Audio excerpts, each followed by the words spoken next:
Iglesia Presbiteriana Reformada de México, Sinaí. Bien, hermanos, vamos a meditar en el texto que hemos leído, ahí en 1 Corintios 1, versículos 4 hasta el 9. Y voy a insistir un poco en la línea de pensamiento de los dos sermones anteriores. Imagina, hermano, que estás en una iglesia llena de toda clase de conflictos doctrinales y prácticos, ¿no? Una vez más, imagina que estás en una iglesia donde resulta que hay un hermano que está durmiendo con la esposa de su padre, su madrastra, y todos los hermanos lo celebran. Imagina que estás en una iglesia donde los hermanos se pelean tan feo que tienen que ir ante jueces y tribunales civiles a tratar de solucionar sus problemas. Imagina que vives en una iglesia que cuando se llama a la cena del Señor, algunos beben tanto vino de la cena del Señor que terminan embriagados y otros ni siquiera alcanzan a comer. Imagina que desde el púlpito se está predicando que no existe la resurrección de los muertos y que por lo tanto Cristo tampoco resucitó. Imagínate una iglesia así. Y entonces te dicen, hermano, pasa a orar por la iglesia. ¿Qué orarías? ¿Qué pedirías? ¿Cuál sería el primer clamor que vendría a tu cabeza? Decía un hombre, un pastor, uno puede conocer mucho de una persona por cómo ora. ¿Quieres saber qué cree una persona? Pídele que ore, ¿no? Pídele que ore o que cante. Normalmente nuestra teología más sincera está en nuestras oraciones y nuestros cantos. Así que, hermano, si tú tuvieras que orar por una iglesia semejante, una iglesia con serios problemas doctrinales y serios problemas de piedad práctica, si tú tuvieras en este momento el micrófono y tuvieras que levantar un clamor por esta iglesia, ¿qué sería? Bueno, quizás algunos llenos de celo por la casa de Dios orarían, destrúyelos, ¿no? Destruye a estos impíos, acaba con ellos. Bueno, podría ser. Algunos más piadosos, más piadosos entre comillas, quizás utilizarían su sermón, su oración para tirar pedradas, ¿no? Señor, gracias porque no soy como aquellos que hacen esto, no soy como aquellos que hacen lo otro. Aprovecharían, ¿no? Para soltar una que otra piedrita o piedrota, ¿no? Bueno, hermanos, hoy vamos a ver la oración de un apóstol por una iglesia como esta. Porque esta iglesia en un sentido no es imaginaria. Esta iglesia de la cual hablo es la iglesia de Corinto. Una iglesia que tenía estos problemas que comenté al principio y muchos más. Y el apóstol Pablo, después de presentarse a sí mismo y presentar a su audiencia en la carta, ora. Lo primero que hace el apóstol Pablo, después de las salutaciones con que inicia la carta, es levantar una oración por esta iglesia. Y en la oración de Pablo podemos conocer el corazón que él tenía hacia la iglesia. Y el corazón que sin duda también el Señor tenía hacia este pueblo. Y es entonces, hermanos míos, que podemos usar en este sentido la Biblia como ese espejo por el cual debemos medir nuestras intenciones del corazón y la manera también en la cual procedemos. Así que en los próximos minutos, hermanos, estaremos considerando la oración de Pablo por los Corintios. Y vamos a ver, hermanos míos, tres encabezados principales. En primer lugar, vamos a ver la actitud de Pablo hacia los Corintios. En segundo lugar, hermanos, vamos a ver los motivos de la actitud de Pablo a los Corintios. Y en tercer lugar, hermanos míos, vamos a ver el fundamento de esta actitud. ¿De acuerdo? Vamos a ver tres cosas. La actitud de Pablo hacia los Corintios. En segundo lugar, los motivos de esta actitud. Y en tercer lugar, el fundamento de dicha actitud. Veamos entonces, ¿qué pidió Pablo, hermanos? ¿Cómo oró Pablo por esta iglesia llena de problemas, llena de errores doctrinales y prácticos? En primer lugar, hermanos, veamos la actitud de Pablo hacia la iglesia de Corinto. Versículo 4. Dice únicamente la primera frase de este versículo. Gracias doy a mi Dios siempre por vosotros. Una vez más, hermanos, dice la palabra del Señor. Gracias doy a mi Dios siempre por vosotros. Una vez más, hermanos, aunque Pablo no dice ahí claramente que está orando, en las epístolas paulinas podemos encontrar que muchas veces el siervo del Señor hace esto, cuando expresa de esta manera sus intenciones hacia la iglesia, siempre le da el tenor de una oración. Es decir, lo que Pablo está plasmando en esta breve línea es lo que él hace constantemente por la iglesia en sus oraciones. Esta no es una frase cliché de alguien que simplemente quiere endulzar el oído de a quienes les escribe antes de dejarles caer todo el peso del regaño. No, esta es la expresión sincera de lo que Pablo comúnmente hace hacia la iglesia de Corinto. Y cuando él les expresa su actitud y su proceder hacia ellos, dice que lo que hace es agradecer a Dios. ¿Qué hace Pablo hacia esta iglesia tan problemática, tan confundida, tan llena de problemas, tan llena de errores doctrinales? ¿Qué es lo que hace Pablo? Agradece a Dios por ella. Él levanta no motivos de queja, no motivos de burla, no motivos de increpancia, sino motivos de gratitud.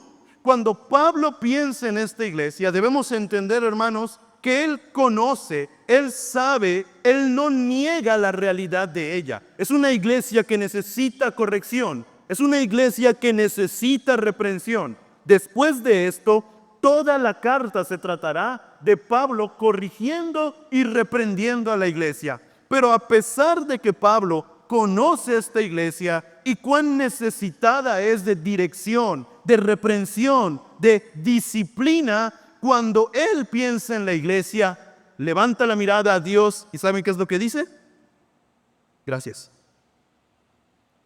Gracias, Señor, por esta iglesia. Hermanos, ¿será que nosotros pensamos así?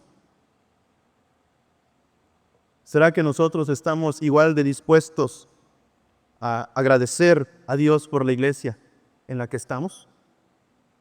¿Qué abunda más en tus labios hacia tu iglesia? Sea que formes parte de esta congregación local, o sea que eres una visita que tiene también otra congregación a la cual asistir. ¿Cuál es tu actitud constante hacia tu iglesia local? ¿Una actitud de queja? ¿Una actitud de murmuración? ¿Una actitud de burla? ¿Una actitud de enojo? ¿Cuál es tu actitud? Porque hermano, mira aquí, este hombre es Pablo, es aquel que fundó la iglesia y que por año y medio estuvo trabajando con ellos. Es un hombre que constantemente se ha dirigido por cartas hacia esta congregación. Es un hombre, hermanos, que ha sido usado por Dios a lo largo y ancho del mundo conocido en aquel entonces. Es un hombre que ha recibido revelación directa del Señor, que ha sido traspuesto al tercer cielo. Es un hombre que podría tomarse el atrevimiento de levantarse en contra de esta iglesia por causa de sus errores y por causa de sus conflictos, pero cuando él mira, lo que hace es dar gracias. Pero lastimosamente, hermanos, muchos de nosotros no tratamos así a la amada del Señor, en la cual se nos permite congregarnos y ser parte. Piensa, hermano, piensa. Últimamente, ¿qué ha habido más en tus labios acerca de tu congregación, de la iglesia donde estás? Palabras de bendición, Señor, gracias por la iglesia, gracias por el pueblo de Dios en el que estoy, porque una vez más, hermanos, la iglesia no es esta construcción, la iglesia no es este terreno, la iglesia es la comunión de los santos. ¿Has estado agradeciendo por tus hermanos? ¿Has estado dando gracias al Señor por el pueblo que Él ha salvado y al cual te ha unido en la iglesia local? ¿Has estado dando gracias por la obra de Dios en este lugar, como veremos a continuación acerca de los motivos? Hermanos, ¿qué actitud encontramos a de Pablo hacia esta iglesia? Una actitud de gratitud a Dios. ¿Habrá en nosotros esa misma actitud? Pero a lo mejor diremos, pastor, pero es que, bueno, los corintios estaban mal, pero nosotros, ¿no? Pablo tendría sus razones. Qué bueno, Pablo nos da sus razones. ¿Por qué Pablo agradece a Dios por esta iglesia? Veamos en segundo lugar, hermanos, los motivos de dicha actitud. Los motivos, ya puedo decirlo más abiertamente, los motivos de la gratitud. ¿Por qué Pablo está agradecido por la iglesia en Corinto? ¿Será que Pablo está agradecido de que se estén peleando? ¿Será que Pablo está agradecido porque andan en relaciones sexuales inmorales? ¿Será que por eso da gracias Pablo? Bueno, veamos en segundo lugar los motivos de la gratitud. Versículo 4 hasta el 8 dice: gracias doy a mi Dios siempre por vosotros, por la gracia de Dios que os fue dada en Cristo Jesús, porque en todas las cosas fuisteis enriquecidos en Él, en toda palabra y en toda ciencia, así como el testimonio acerca de Cristo ha sido confirmado en vosotros, de tal manera que nada os falta en ningún don, esperando la manifestación de nuestro Señor Jesucristo, el cual os confirmará hasta el fin, para que seáis irreprensibles en el día de nuestro Señor Jesucristo. Digamos, hermanos, que el resumen del motivo de gratitud es lo que dice la segunda parte del versículo 4. Doy gracias a mi Dios siempre por vosotros. ¿Por qué? Por la gracia de Dios que os fue dada en Cristo. Pablo no está agradecido a Dios primeramente por las obras de los corintios, ¿no? De hecho, las obras de los corintios por sí mismas no deberían ser nada por lo cual agradecer. Están viviendo de manera licenciosa, de manera perversa, de manera inmoral. Pablo no está agradeciendo por eso.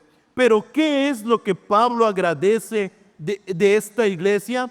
La gracia de Dios que ha sido dada a ellos.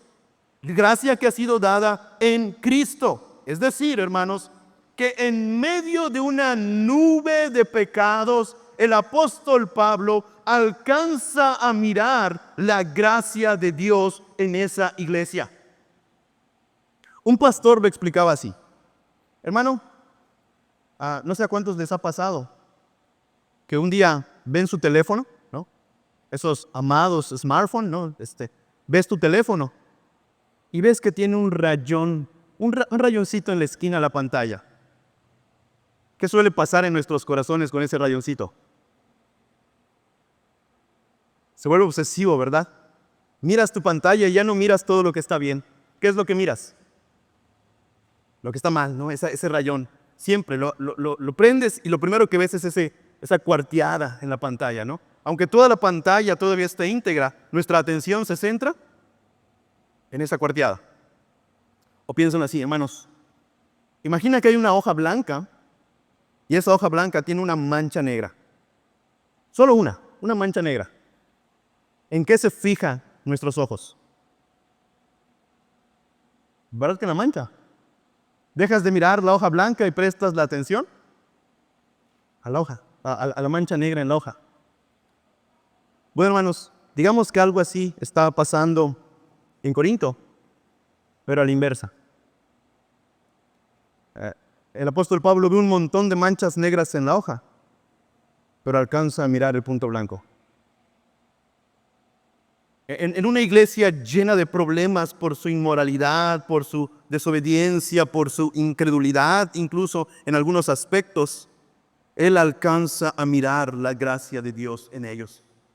Aunque esta gracia se ha visto, pues vamos a decir, eclipsada, no es tan evidente por la manera impía en que están viviendo, el apóstol Pablo alcanza a ver que esta es una iglesia a la cual el Señor le ha dado de su gracia, una iglesia sobre la cual el Señor ha derramado su gracia, no por lo que ellos hacen, no por lo que ellos tienen, no por lo que ellos son en sí mismos, sino por Jesucristo. Véanlo. Doy gracias a mi Dios siempre por vosotros, por la gracia de Dios que os fue dada. ¿En qué? En Cristo. porque así es la gracia de Dios. La gracia no es dada por nuestra buena obediencia, la gracia no es dada por nuestros méritos, la gracia no es dada por nuestras buenas obras, la gracia es dada por la libre voluntad de Dios. De tal manera que cuando Pablo mira a esta iglesia, a pesar de que él tiene claro todos los males que hay en ella, él puede ver la gracia de Dios. Si él los llamó por gracia, él no les quitará dicha gracia, sino que los sostendrá en ella. Muchas veces la iglesia, por causa de su desobediencia, puede vivir de tal manera que la gracia no se nota en toda su gloria y esplendor. Pero que no se note no quiere decir que no está. Aún en esta iglesia, la gracia de Dios permanece. Porque aquel que los llamó, no los abandonará. Y es entonces que Pablo, y lo haré de la manera más breve que me sea posible, hermanos, Pablo pasa a manifestar tres motivos particulares. La gracia de Dios es el motivo general, pero esta gracia se ha manifestado en los Corintios en tres maneras particulares. Véanlo rápidamente. Dice, versículo 5, porque en todas las cosas fuisteis enriquecidos en él, en toda palabra y en toda ciencia, así como el testimonio acerca de vosotros ha sido confirmado en vosotros. La primera evidencia de la gracia apunta al pasado, lo que el Señor ya ha hecho por ellos, ¿no? Él dice que fueron enriquecidos en Cristo, en toda palabra y ciencia y en el testimonio. ¿Qué quiere decir esto, hermanos?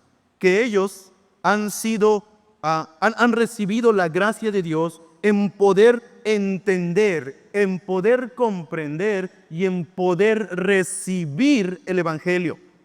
¿Sí? Esta idea triple en toda palabra, en toda ciencia y en testimonio acerca de Cristo, habla de esta realidad. Ellos ya han visto la gloria de Dios en el Evangelio, han creído, han entendido, han recibido correctamente la palabra de Dios.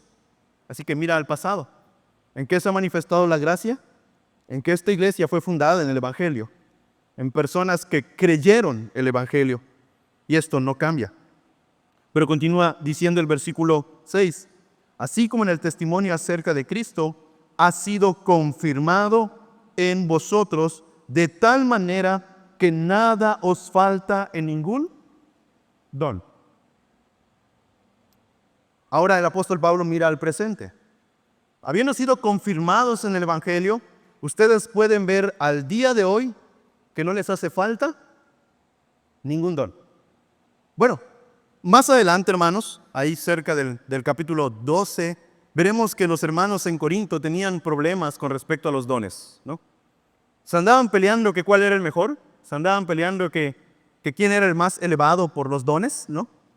Pero el punto aquí no es decir este don es mejor o es el otro. El Señor está diciendo, miren cuán rica es la iglesia en que ningún don les hace falta. Una evidencia de que Cristo permanece con vosotros y que su Espíritu está obrando en medio de ustedes es que los dones de Dios, los dones del Espíritu están en medio de esta iglesia.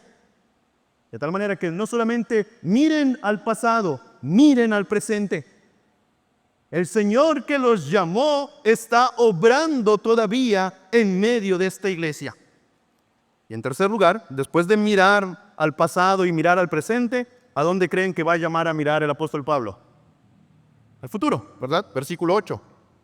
El cual también os confirmará hasta el fin para que seáis irreprensibles en el día de nuestro Señor Jesucristo.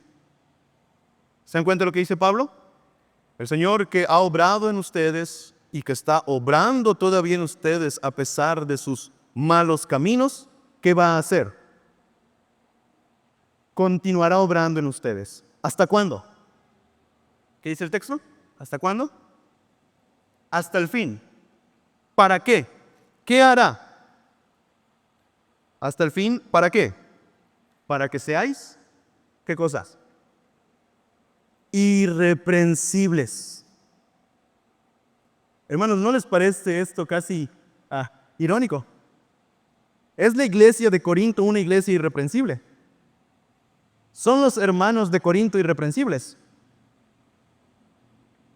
Yo creo que muchos de nosotros, ¿verdad?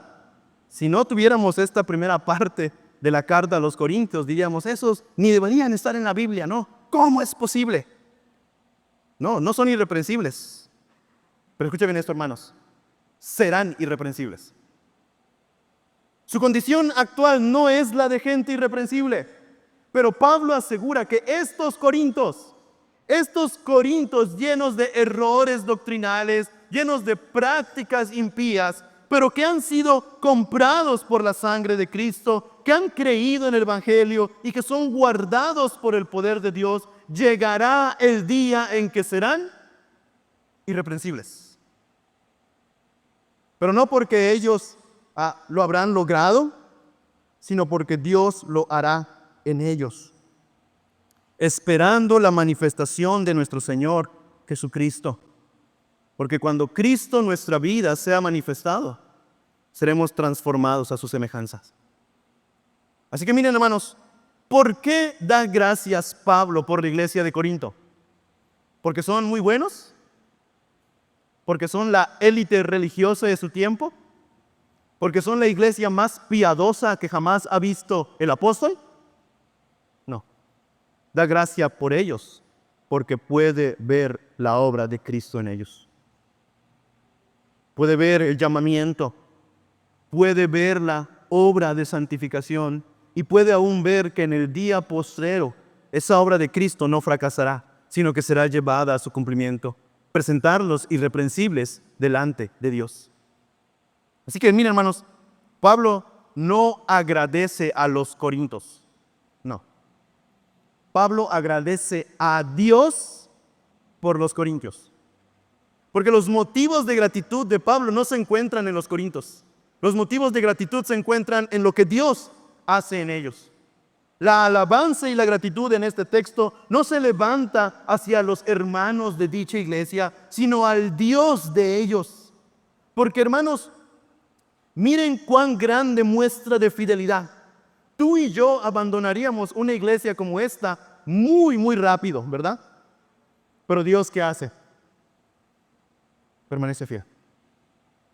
No porque esta iglesia merezca la fidelidad de Dios. No nos confundamos, hermanos. Dios no es fiel simplemente porque me cayeron bien, ¿no? Dios es fiel por su pacto, por sus promesas, porque Él ha dado su nombre, Él ha empeñado su nombre en su pacto, de que Él llevará a buen puerto su obra, de que Él no dejará caer la obra de sus manos. El que comenzó la buena obra en los Corintios no la va a abandonar a medio camino cuando ellos se muestren infieles. Aquel que comenzó la buena obra en los Corintios no va a decir, ya me fastidié de ellos, no quiero nada. El que comenzó la buena obra, ¿qué hará?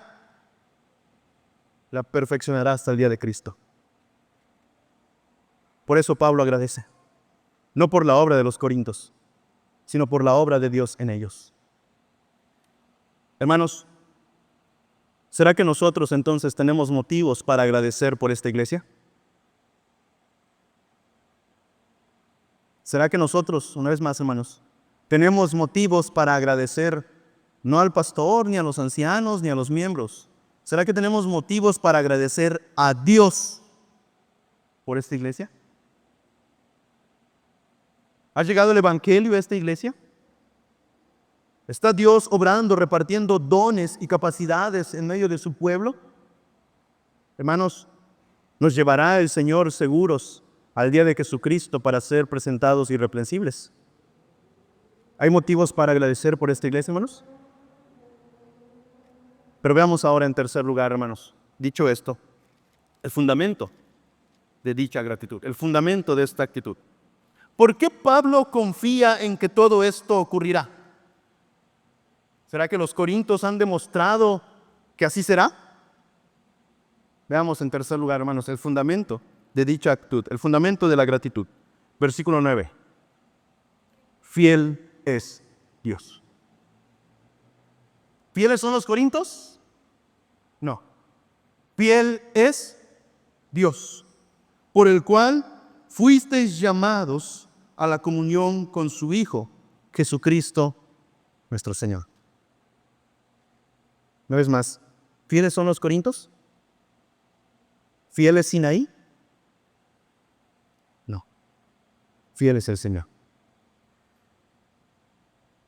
Hermanos, no sé si esto causa algo en sus corazones. Escuchen una vez más estas palabras. Fiel es Dios.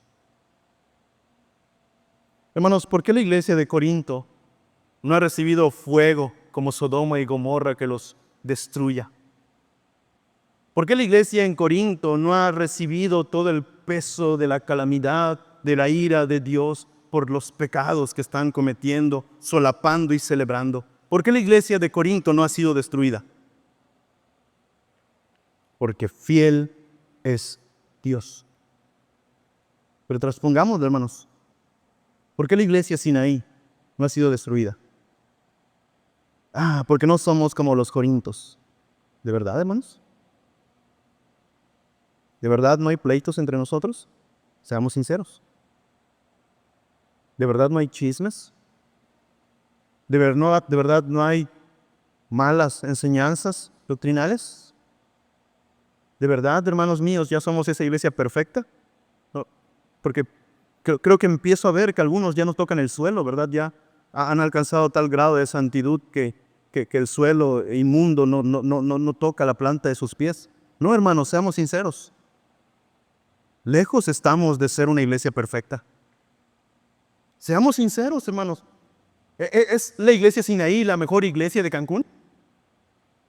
¿Es la iglesia Sinaí la mejor iglesia de la península? ¿O de México? Desde luego que no. Somos una iglesia con problemas, con hierros, digámoslo con todas sus letras. Somos una iglesia con pecado y que necesitamos corrección. Y primeramente la gracia de Dios, ruego que la exposición de lo siguiente en Corinto, donde ya el apóstol Pablo se enfoca en instrucción y corrección a la iglesia, espero que sea de gran provecho para nosotros, de tal manera que avancemos más y más a la santidad. Pero seamos sinceros, hermanos, si el juicio de Dios viniera sobre nosotros y lo único que se considerara en este momento fueran nuestras propias obras, ¿qué merece la iglesia Sinaí? Ira y destrucción. ¿Y por qué no hemos sido destruidos? ¿Por qué la ira de Dios no reposa sobre nosotros? Porque fiel es Dios. No es nuestra fidelidad la que nos mantiene cerca de Dios, es su fidelidad. Véanlo, hermanos míos, como lo dice el versículo 9. Fiel es Dios, por el cual fuisteis llamados a la comunión con su Hijo Jesucristo nuestro Señor. Es su fidelidad la que nos mantiene cerca, no la nuestra. Es su fidelidad la que sostiene nuestra comunión con Cristo, no nuestra fidelidad. Es su fidelidad, hermanos míos, lo único que hace que esta iglesia continúe siendo la iglesia de Dios, llamados a ser santos porque han sido santificados en Cristo. Es la fidelidad de Dios. Porque si tratara de nosotros, hermanos, hace tiempo que esta empresa, es decir, este trabajo, esta obra, habría terminado. Pero fiel es Dios. Fiel a la obra de su Hijo. Fiel a sus promesas. Fiel a su facto de hacernos bien y de mantenernos cerca de Él, siendo reconciliados por medio de Cristo. Así que, hermanos, miren, hemos visto tres cosas. La actitud del apóstol a una iglesia llena de problemas y conflictos. ¿Cuál es? Dar gracias. ¿Verdad? Hemos visto en segundo lugar, hermanos míos, los motivos. Un motivo general, que él puede ver la gracia de Dios en Jesucristo en la congregación. Y se nos en tres motivos particulares, ¿no? Por un lado, que él puede dar testimonio de que ellos han creído al Evangelio, de que en el presente los dones del Señor, la obra de Dios en ellos es manifestada. Y en tercer lugar, que él está seguro que el Señor los presentará irreprensibles en el día final. ¿Y cuál es el fundamento de todo esto que Pablo ve y cree con respecto a esta iglesia? No la fidelidad de los corintios, la fidelidad de Dios. Permítanme, hermanos, en algunos cuantos minutos que me quedan, aplicar en algunas maneras esto que hemos dicho. En primer lugar, hermano mío, ve a casa y agradece por la iglesia. Ve a casa y agradece por la iglesia. Sí, hermano, yo sé que tienes motivos para quejarte. Que si el hermano fulanito de tal no te saluda, que si la hermana fulanita de tal dijo esto de ti, que si el anciano, el diácono o el pastor es así o asá. Sí, hermano, estoy consciente, tienes motivos para quejarte. Pero eso es solamente si dejas tu atención en los hombres. Pero ¿qué pasa si levantas tu atención a Dios? ¿Está Dios en medio de esta iglesia? ¿Está obrando Dios en medio de esta iglesia? ¿Sostendrá Dios a esta iglesia y la santificará para que el día de Jesucristo sea presentado irreprensible? ¿Lo crees? Hermano, entonces tienes motivos para agradecer por esta iglesia. No para la gloria de Sinaí, sino para la gloria del Dios de Sinaí, hermanos. Porque es Dios en vosotros el que hace la obra. Es Dios en esta iglesia quien hace la obra. Así que, hermanos, sí tenemos motivos para agradecer por una iglesia imperfecta como la nuestra. Que Dios es nuestro Dios, el Dios del pacto. Así que, hermano, te lo digo en serio, no es solamente una metáfora, te lo digo en serio. Ve a casa y ora. Bueno, llora si quieres, ¿no? Pero digo, ora. Dale gracias a Dios. Pero quiero señalar algo rápido, hermanos. No solamente di, gracias Dios por la iglesia en lo general. Ora por los hermanos. Mira, doy gracias a Dios siempre por vosotros. Es decir, Pablo oraba por los individuos, no solamente por el concepto abstracto de iglesia, sino por los nombres particulares de la iglesia. Algunas veces hago esto, lo voy a hacer hoy. Hermanos, volteen a su alrededor, ¿sale? Voltea adelante, atrás, a los lados, ¿sale? Ve a casa y ora por ellos. Dando gracias. Señor, gracias por el hermano tal. Gracias por la hermana tal. Y si alguno te cae mal, mucho más. Gracias por el hermano tal. Y si alguno te hizo mala cara, gracias por el hermano tal. Y si alguno no te quiso saludar y te dio la espalda, ora, gracias por el hermano tal. Hermanos, ve a casa y ora por la iglesia dando gracias. No pensando que tus hermanos son perfectos, ¿no? Evidentemente necesitamos instrucción y corrección, sino pensando esto. El Señor es el Dios de esta iglesia y Él ha querido amarla y Él ha prometido sustentarla hasta el final, santificarla hasta el día de presentarla irreprensible al Cordero para que ésta sea desposada con Él. Así que, hermano, ve a casa y agradece. Sí, es fácil quejarse, pero el Señor nos llama a dar gracias. Y si no te sabes los nombres de los hermanos a los que volteaste a ver, es una buena oportunidad de que les preguntes, ¿verdad? Terminando el culto, le estrechas la mano. Hermano, voy a orar por ti en mi casa. ¿Cuál es tu nombre? Hermana, voy a orar por ti en mi casa. Por favor, ¿tienes algún motivo que te gustaría que compartamos? Esto es práctico, hermanos. No ven a decir luego, es que no es práctico. Esto es práctico, ¿ve? Voltea con tu hermano, no ahorita. Saludas, hermano, ¿cuál es tu nombre? Quiero orar por ti. ¿Qué puedo pedir por ti? Quiero dar gracias por ti. Ve a casa y ora por la iglesia. Pero en segundo lugar, hermanos míos, indudablemente, eso también es un llamado a tener cuidado de negar la gracia de Dios en su pueblo. Hermanos, aquellos sobre los cuales el Señor ha puesto su nombre, siempre tienen de su gracia. Y aunque alguna vez por causa de nuestras debilidades y corrupciones, esta gracia puede ser nublada, no puede ser desaparecida. Y un gran problema es que muchas veces los cristianos estamos muy dispuestos a ver el pecado del hermano, pero estamos muy cerrados a ver la gracia de Dios en ellos. Estamos prontos para poner el dedo en la llaga, pero estamos muy cerrados a dar gloria a Dios por lo que hacen bien.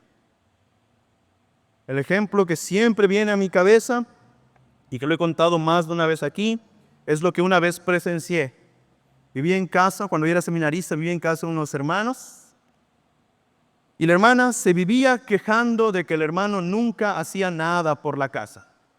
Pero un día, después del trabajo, el hermano pasó al Bodega Aurrerá, compró despensa y llegó feliz, yo lo recuerdo sonriente, y le dijo a su esposa: mira, mi amor, pasé por despensa para la casa. La hermana sonrió, abrió la bolsa, y tan pronto abrió la bolsa, su cara se volvió a una cara de enojo extremo. ¿Qué no sabes que esta no es la mercancía que nosotros compramos? Nosotros no usamos de esta marca. Así somos, hermanos. No sabemos muchas veces decir gracias, Señor. Porque aunque no compró de la marca que solemos comprar en casa, está dando evidencias de que quiere contribuir. Hermanos, muchas veces nuestro ojo está afinado para ver el pecado, pero no está afinado para ver la gracia de Dios en otros. Esposa, esposo, ¿verdad que somos hábiles para ver los defectos en nuestro cónyuge? Puedes ver hasta ese calcetín que cayó fuera del cesto, ¿verdad? Pero no puedes ver que intentó que cayera dentro. ¿Cierto? Hermano, puedes ver, ¿verdad?, que la hermana no te calentó tu caldo a las 12 del día, ¿no? Pero lo hizo. ¿Me explico? Nuestros ojos están afinados para ver los defectos, pero debemos pedirle al Señor unos ojos afinados para ver su gracia en la vida de nuestros hermanos. Porque, hermanos, es fácil encontrar pecado. Somos pecadores. Pero bendita gracia del Señor, siendo comprados por Cristo, ya no solo hay pecado en nosotros. Siendo comprados por Cristo, ahora también hay gracia. Así que ese hermano con el que convives, con el que claramente puedes ver su pecado, también es receptor de la gracia de Dios. Y tienes que pedir al Señor: Señor, ayúdame a ver tu gracia en mis hermanos. Ayúdame a no solo ver sus pecados, ayúdame a ver lo que tú estás haciendo en ellos y a través de ellos para tu gloria.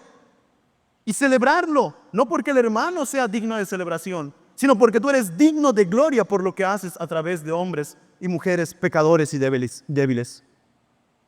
Hermanos, no solamente afinemos nuestros ojos para ver el pecado, eso es fácil de ver. Afinemos nuestros ojos para ver la gracia de Dios en otros. Y en tercer lugar, quiero aplicar este sermón a aquellos que hoy vinieron sin Cristo, a aquellos que hoy están todavía en incredulidad. Mira, separado del Señor, no puedo dar gracias por ti. Porque a pesar de todo lo que puedas hacer, separado de Cristo, nada es realmente de bien. Mira, no importa cuánto te esfuerces, no importa cuánto lo intentes, separado de Cristo, nuestras obras por sí mismas son inútiles. Por eso Pablo aquí no agradece por las obras de los corintios, agradece por la gracia de Dios en ellos. Amigo mío, esto es lo que yo quiero que tú entiendas. Que mientras vivas apartado de la gracia de Dios, todo esfuerzo es vano e inútil.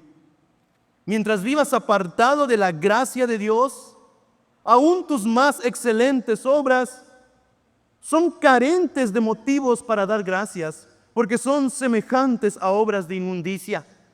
Amigo mío, esto es lo que quiero que entiendas hoy, y esto es lo que quiero que impacte tu corazón hoy. Que lo que tú más necesitas, que aquello por lo cual queremos hacer fiesta por ti, Es porque tú conozcas la gracia de Dios. Lo que queremos hacia cada uno de los hombres y mujeres en este recinto es lo que queremos también hacia ti. Que puedas conocer la gracia de Dios, que puedas conocer el favor bendito de Dios. Ese favor que es ofrecido gratuitamente, como leímos en Romanos hace rato, ¿verdad? Gratuitamente por medio de Jesucristo, para aquellos que depositan su fe en Él y que por lo tanto son justificados por Él. Amigo, mira, a ti hoy te es ofrecido el mayor bien de todos, Jesucristo. Y te es ofrecido por pura gracia. No diciéndote tienes que hacer esto, esto, esto y esto, como si primero tuvieras que guardar la ley y después Cristo es tuyo. No. Cristo te es ofrecido gratuitamente. Porque la gracia de Dios se ha manifestado en esto. En que Cristo Jesús vino al mundo a salvar a los pecadores. Gratuitamente. Oh amigo, queremos que tú entres a este gozo. Y queremos dar gracias a Dios. Y lo haremos cuando tú conozcas esta gracia. Por eso en el nombre del Señor te llamo al arrepentimiento y a la fe. Ven a Jesucristo y hallarás la vida. La iglesia del Señor siempre, siempre tendrá sus imperfecciones. Pero podemos dar gracias a Dios por ella, por su gracia derramada. Vamos a orar. Iglesia Presbiteriana Reformada de México, Sinaí.